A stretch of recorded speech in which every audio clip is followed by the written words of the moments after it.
Kevadia statue of unity વિસ્તારની સાથોસાથ રાજપીપળા વિસ્તારનો વિકાસ કરવા કાપડ મર્ચન્ટ એસોસિએશનની માંગ। કેવડિયા સુધીની ટ્રેન બાયપાસ જતી રહી રાજપીપળા અંકલેશ્વર ટ્રેન બાબાગાડી જેવી ધીમી ગતિએ ચાલે છે। નર્મદા જિલ્લાનું વડું મથક રાજપીપળા નર્મદા જિલ્લો અસ્તિત્વમાં આવ્યો ત્યારથી જ વિકાસથી વંચિત છે। સ્ટેચ્યુ ઓફ યુનિટી બન્યા બાદ રાજપીપળાના નાગરિકોને ગામનો વિકાસ થશે તેવી આશા જાગી હતી, પરંતુ એક પછી એક તમામ પ્રોજેક્ટ કેવડિયા તરફ જતા રહ્યા, જેથી રાજપીપળા હજુ પણ વિકાસથી વંચિત રહી ગયો હોય તેમ અહીં નાગરિકોને લાગી રહ્યું છે। ઉપરાંત નર્મદા જિલ્લામાં પણ કોઈ પણ પ્રકારના મોટા ઉદ્યોગો આવ્યા નથી, જેથી રોજગારો માટે લોકોને વલખા મારવા પડે છે। સ્ટેચ્યુ ઓફ બનવાથી પ્રવાસન વિકાસની સાથે બહારથી પ્રવાસીઓ આવશે તો ધંધા રોજગાર ધમધમશે તેમ વ્યાપારીઓને આશા બંધાઈ હતી, પરંતુ મોટાભાગના તમામ પ્રોજેક્ટ કેવડિયા તરફ હોઈ પ્રવાસીઓ બાયપાસ જતા રહે છે, જેથી વ્યાપાર ધંધા ઠપ થઈ રહ્યા પામ્યા છે। ત્યારે રાજપીપળા શહેરનો વિકાસ થાય તેવી માંગ સાથે રાજપીપળા એરિયા કાપડ મર્ચન્ટ એસોસિએશન દ્વારા જિલ્લા કલેક્ટરને આવેદન સાથે રજૂઆત કરવામાં આવી હતી।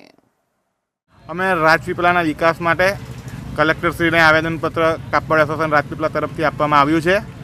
હાલ રાજપીપળામાં નર્મદા જિલ્લાનું વડું મથક છે, એનો કોઈ જાતનો વિકાસ થયેલ નથી। નર્મદા જિલ્લામાં કેવડિયાનો ખૂબ સારો વિકાસ થાય છે, તે ખૂબ સરાહનીય છે, પણ રાજપીપળાને એનો કોઈપણ જાતનો ફાયદો મળતો નથી। રાજપીપળા બાયપાસ થઈને કેવડિયા પ્રવાસીઓ જાય છે, એટલે રાજપીપળાના વેપારીઓને બી કોઈ જાતનો ફાયદો મળતો નથી। હાલ રાજપીપળામાં ધંધા રોજગાર ખૂબ પડી ભાંગ્યા છે, અને આવા સંજોગોમાં જો રાજપીપળામાં પણ કેવડિયાની જેમ થોડા પ્રોજેક્ટો લાવવામાં આવે તો રાજપીપળામાં ટુરિસ્ટોની આવર જાવર રહે અને અમારા વેપાર ધંધાનો પણ વિકાસ થાય, તેમજ એના સ્થાનિકોને પણ સારું પડે।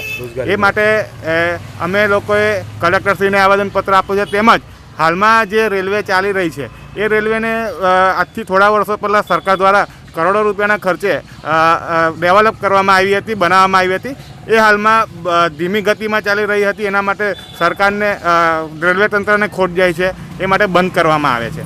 એ નિર્ણય ખૂબ ખોટો છે। આ રેલવેના અહીંથી અંકલેશ્વર સુધી ખૂબ થોડી ઝડપી ચલાવવામાં આવે એવી અમારી માગ છે। 1 થી 1.5 કલાકમાં અહીંથી અંકલેશ્વર પહોંચે એવી અમારી માગ છે। તેમજ આ રેલવે અહીંથી કેવડિયા સુધીને લંબાવાય તો વાયા કેવડિયા થઈને બરોડા જાય તો અહીંના અપડાઉન કરતા લોકોને પણ ખૂબ સારું પડી શકે એમ છે। તેમજ અહીંથી અંકલેશ્વરનો રસ્તો ખૂબ ખરાબ છે।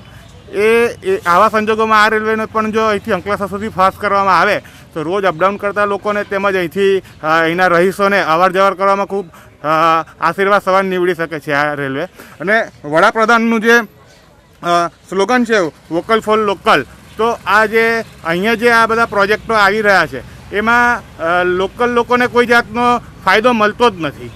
તો આવા સંજોગોમાં રાજપીપળામાં ખૂબ ડેવલપમેન્ટની જરૂર છે, અને હું આપણા માધ્યમથી અહીંના સ્થાનિક તંત્ર તેમજ નેતાઓને પણ કહેવા માગું છું કે રાજપીપળાના વિકાસમાં પોતે અંગત રસ લે અને ઉપર પર રજૂઆત કરે।